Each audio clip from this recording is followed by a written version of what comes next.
রাসূলের আনুগত্য ছাড়া আল্লাহর আনুগত্য সম্ভব নয়। এ কথাটাই বোঝা যায়।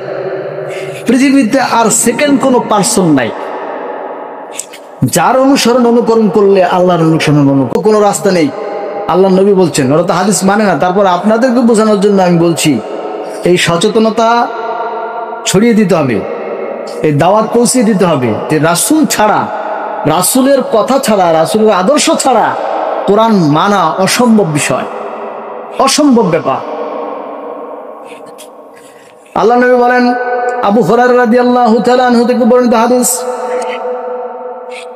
কুল্লু উম্মতি ইয়াদখুলুনাল জান্নাহ, আমার প্রত্যেক উম্মত জান্নাতে চলে যাবে, ইল্লা মান আবা, তবে আবারা যাবে না যারা অস্বীকার করেছে। ইল্লা মান আবা, তাকে প্রশ্ন করা হলো, ইয়া রাসূলুল্লাহ, অস্বীকারী কারা?